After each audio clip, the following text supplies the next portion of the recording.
Good afternoon, everybody. The first challenge for today is for me to be able to be at the podium for the next few minutes while I speak to you without actually pressing a button that sends you through the slideshows for the whole afternoon in the space of the next 3 minutes. But we'll see how my IT skills go. It is wonderful to be here today at the inaugural Neighbourhood Planning Summit. And I say inaugural because I think it is important that as we see neighbourhood plans develop and grow across the country, that this should just be the inaugural. And we look how we can then build from here. Because the core reason for being here today is to celebrate the success of neighbourhood planning and to see how it's changing the planning process and the lives of our communities for the better. It is one of the most exciting innovations of the localism agenda, which was established to make sure we were devolving power from central government right the way through local councils, but more importantly, I think, into communities and individuals. For the first time, community groups can produce development plans that, if passed by the community at a referendum, will actually carry real weight in the planning system. And it allows them to play a much more powerful role in shaping the future of the areas in which we live and work. Once brought into force, as many of you in the room will know, a neighbourhood plan has the same legal weight as the local plan, and planning applications must be decided in accordance with it. A neighbourhood plan can include policies on where new homes should go, what they should look like, and which green spaces to protect, and how high streets can be developed and improved and saved. This means that for the first time, communities are an equal partner in discussions about their future. Already more than 1,400 communities in England have grasped the nettle and have taken this power and begun preparing their own neighbourhood plans. That means we are now covering an area in this country that involves just over 6 million people, more than 11% of the population. 6 million sounds exciting. 11% reminds us just how much further we can go. Many of these communities are reaching the final stages, and all 54 neighbourhood planning referendums thus far have been successful, with an amazing average positive vote, a vote saying yes in the levels of 88%, on an average turnout of 33%. Something many local councillors would be pleased to see those kind of numbers on their ballot forms. Well, now we have today a wider range of speakers, and they will allow us to see a really dynamic, a revolutionary impact that neighbourhood planning is making on planning in England and on development indeed more generally. It's clearly no longer possible to ignore neighbourhood planning. It's time for all sectors to embrace the changes that it's heralding. By empowering communities, neighbourhood planning opens up the possibility of positive and powerful new relationships developing between all of those who work to deliver the development that this country, its economy and our communities so desperately want to see. Now, I hope that you'll take the opportunity this afternoon to listen particularly to the real-life experiences of the 6 communities that we'll hear from, who have already produced neighbourhood plans.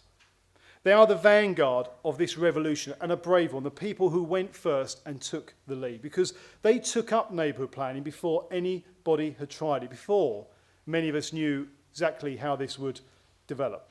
They proved it was a job worth taking on. It was a challenge that could offer their community a tangible benefit. And they prove, through what they've done and how they've delivered, that we are not a country of NIMBYs. When a community is engaged, they are ready to accept development that is appropriate for them. And that, I think, is what is at the heart of the success of neighbourhood planning. These communities we'll hear from this afternoon are examples that prove neighbourhood planning is both possible, it delivers, and it's worthwhile. The message that you are sending to all those communities making plans or thinking of making plans as a result of what you have done is a powerful one. And I'd like to reiterate that message to those 1,400 communities and the many more who are on the verge of starting their plans. Keep going. Your work is ensuring that our communities across this country get what they want and are able to take control of their own futures. Delivering growth and development is a key priority for this government, and neighbourhood plans have an important role to play in this.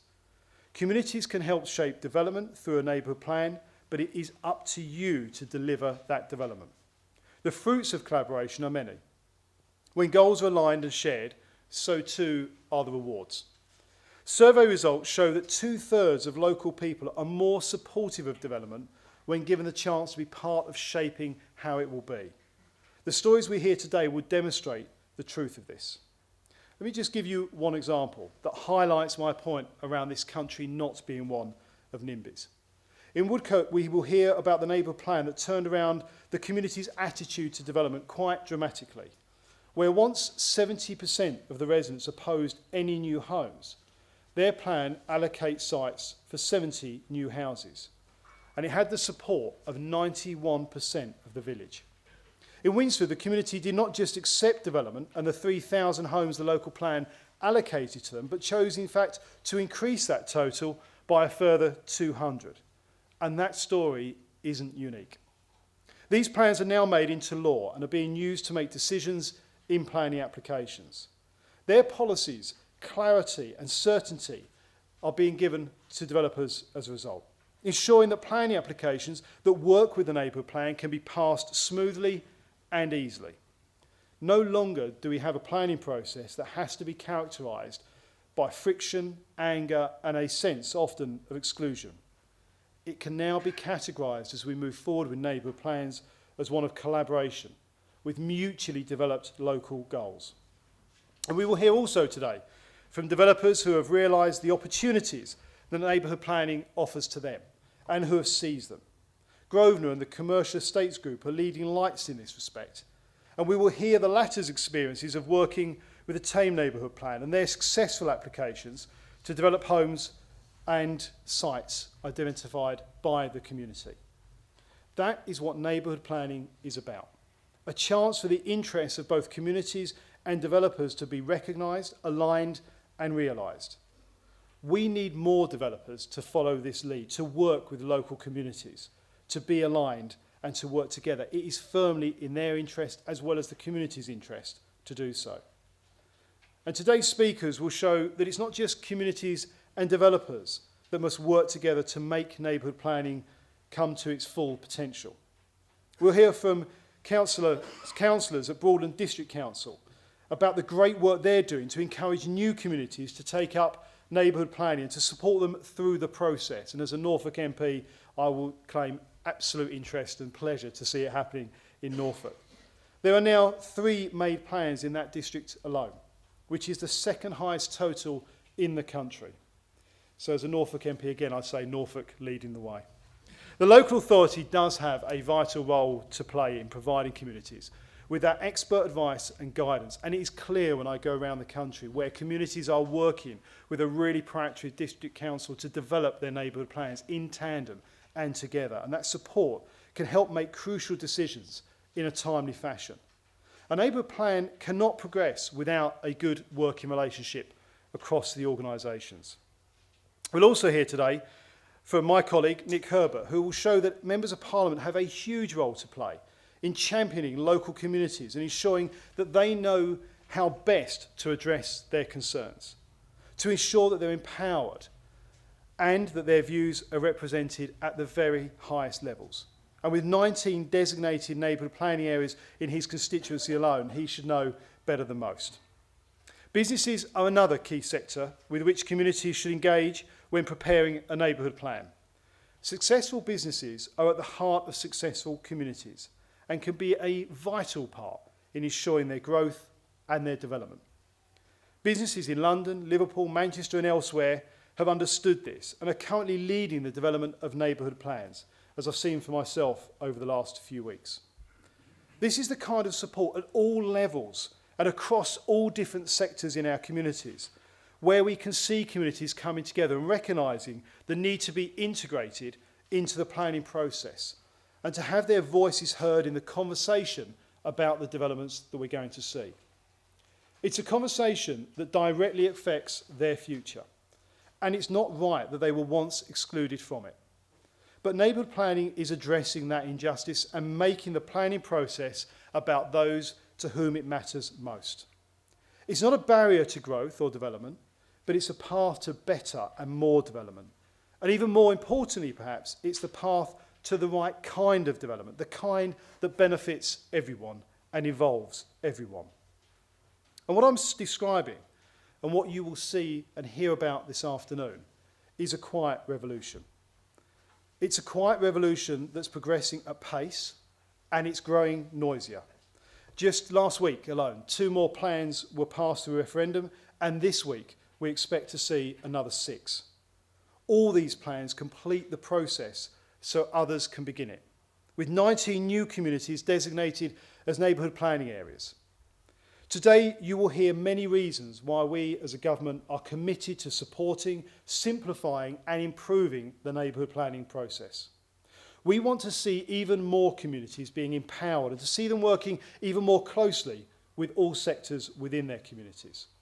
That is why we are funding mobilisation workshops in areas, and we've had one in Norfolk, which was superb, where communities have begun to talk to each other and to learn about that neighbourhood planning process. The goal is to inform and to inspire them, just as the communities you will be hearing from shortly were themselves inspired when they started. As well as encouraging new communities to produce neighbourhood plans, we are dedicated to supporting those communities that have already begun the process. We don't just want the movement to grow in size, but we want it to grow in strength. Any new community deciding to create a neighbourhood plan will be able to take advantage of brand new support programs and tools. Since 2013, we have awarded over £7.7 million worth of grant and direct support to over 900 neighbourhood planning groups via a consortium led by locality. Our new support programme pledges £22.5 million of funding, with all groups able to apply for up to £8,000 and a further £6,000 if they're in a certain priority area facing more complex issues. Applications for this fund opened last Friday, so communities can make the most of this money from day one. Non-financial support is also vital in the process. It's there to provide knowledge, advice and expertise that communities need in order to produce those very plans. And we cater for this in many ways. This week we will be launching the first in a range of neighbourhood planning resources designed to help groups get started more easily and to progress more quickly. These resources will, amongst other things, guide groups through engagement with landowners, developers and indeed local authorities. Local planning authorities have a legal duty to support communities who are preparing their neighbourhood plans, and we in government are committed to support them in this as well. We've just announced a new £12 million funding pot to help local authorities meet the cost of their responsibilities, up to £100,000 a year to help neighbourhood plans get started, plus £25,000 for each plan or order that passes examination. To help us improve neighbourhood planning, we have been listening to your experiences. In July, we launched the technical consultation that included proposals to make it even easier for residents and businesses to come together to produce a neighbourhood plan or neighbourhood development order. The responses that we got from you helped to inform the recent changes that we made to the regulations.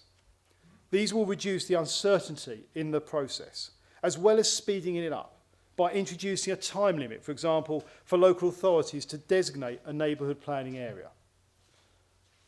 Neighbourhood planning is here to stay. That revolution cannot be stopped or turned back. I know that many of you in the room have been part of it.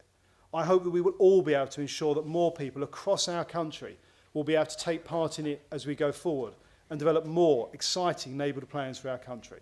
Have an excellent conference this afternoon, and I look forward to hearing what everybody has to say. Thank you.